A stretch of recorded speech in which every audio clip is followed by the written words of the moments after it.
Welcome back to Cure for the Common Game. Today we are going to do in deck number 756.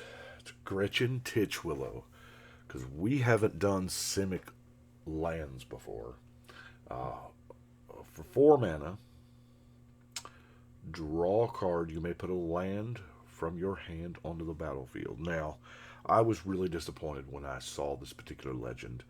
Um, I was expecting something different from Green and Blue and Adventures of the Forgotten Realms, but apparently all through the multiverse, Green and Blue make extra land drops and draw cards. So, um, I don't know. Tried to do something a little different. It's getting hard nowadays, but let's look at, I guess, mana production. Now, you can spend the 4 mana and draw a card to make your land drop,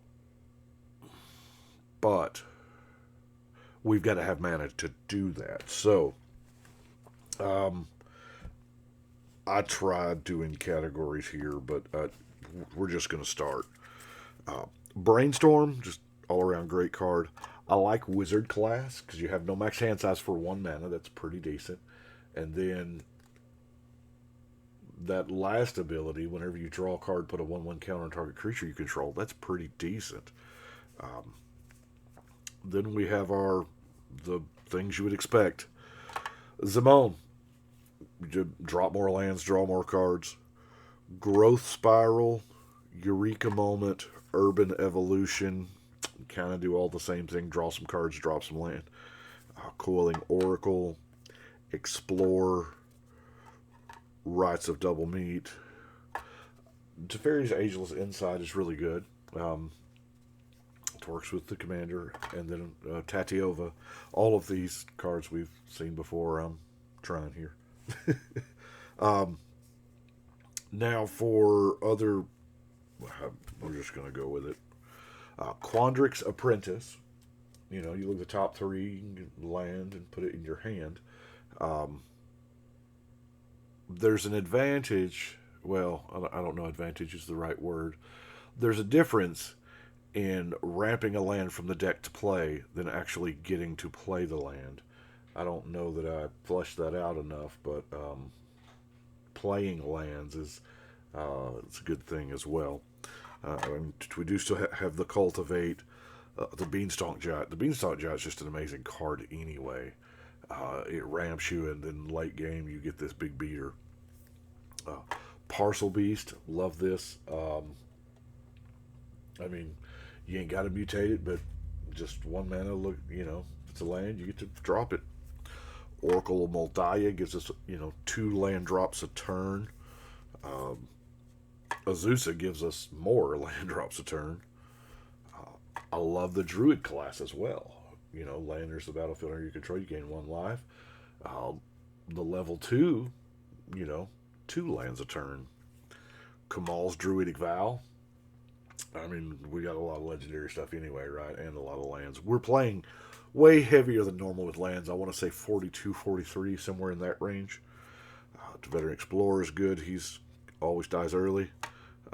Rampant Growth. Few. I almost didn't put in the Mana Rocks, the Simic Signet and Locket, but I did. The Neverwinter Dried comes out on turn 1. You can sack it on turn 2. Sylvan Scrying, just in case you need to go get something specific. Probably going to be, Reliquary Tower. Lotus Coda, pretty decent. And is it just me, or is that just a little fuzzy? There we go. Evolution Sage, if there's anything to proliferate, we'll get it done. Multani just counts lands. Rampaging Baloth is pretty decent landfall. But here's where I went kind of different on it. Sylvan Advocate. As long as you control 6 or more lands, Sylvan Advocate and land creatures you control get +2/+2. So I was like, well, let's just kill them with land. We're going to have a bunch of it, right? So let's just make our lands dudes and just get in the red zone with them. Sylvan Awakening is my favorite version of that because it gives them indestructible. Because the worst thing in the world is you turn your lands into creatures and start swinging with them, and somebody just blows out, just routs you, and it's a bad time.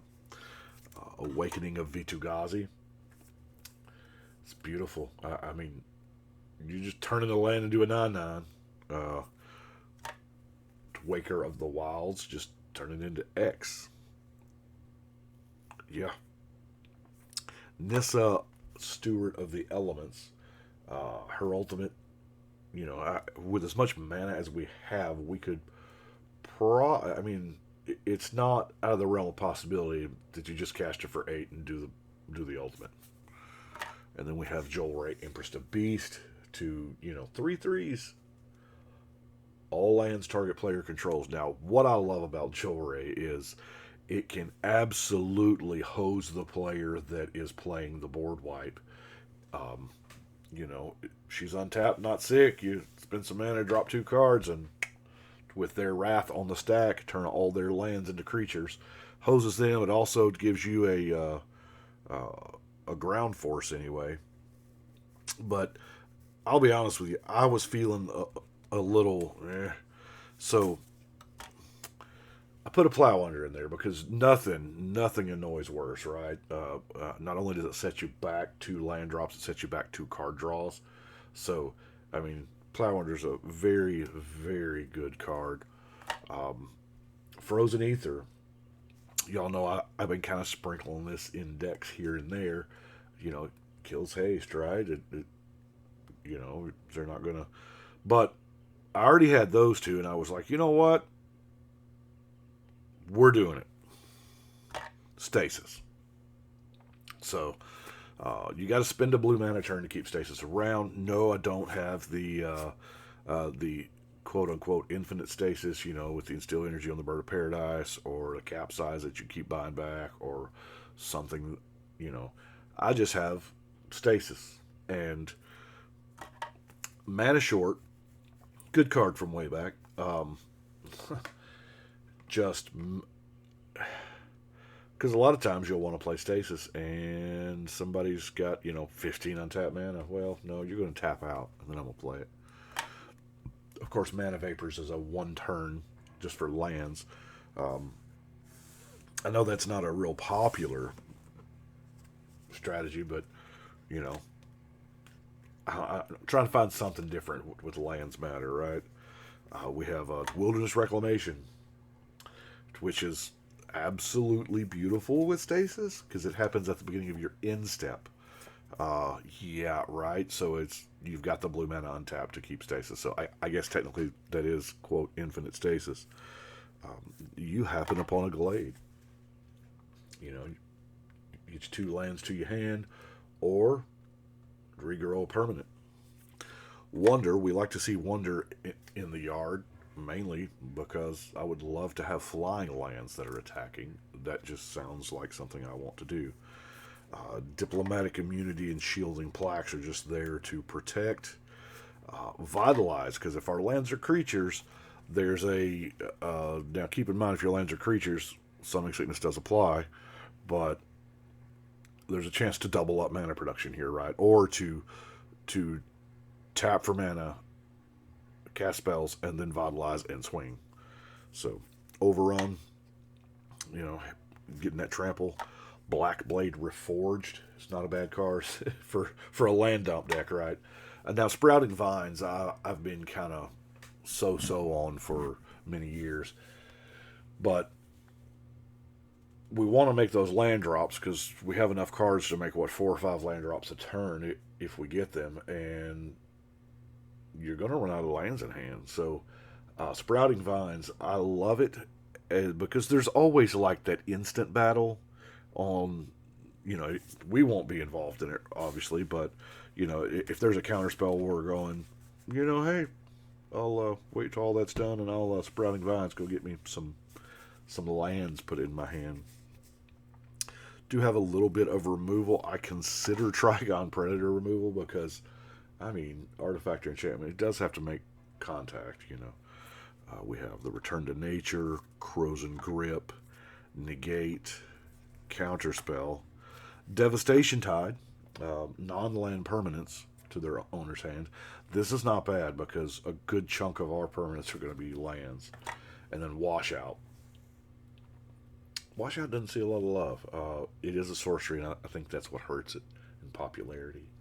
Return all permanents of the color of your choice to owner's hands. Um, that can be real strong. Real strong. So let's look at our non-basics. We have a bunch because we have a bunch of lands. Blighted Woodland, Treetop Village. I tried to use as many man lands as possible, lands that could become creatures, just for no other reason. That's the theme of the deck. You know, I want to beat down with lands. We have Crawling Barrens. I like this because you can just keep activating it, whatever, and mount up them counters. Lumbering Falls. That thing becomes a hexproof creature. That's pretty sweet. Lair of the Hydra. XX. Like I said, we have some mana, so that X is probably going to be a large number. And then we go into our, just mana. We have Temple of Mastery, Myriad Landscape, Woodland Stream, Simic Guildgate, Thornwood Falls, Command Tower. You know that Rogue's Passage is in there. Evolving Wilds and Terramorphic Expanse. But our last card I want to talk about, Ghost Town. Now, I really like Ghost Town in landfall-centric decks because, it's a real big feel-bad when you have landfall and you cannot make a landfall trigger. If you've got multiple land drops a turn, you can just Ghost Town.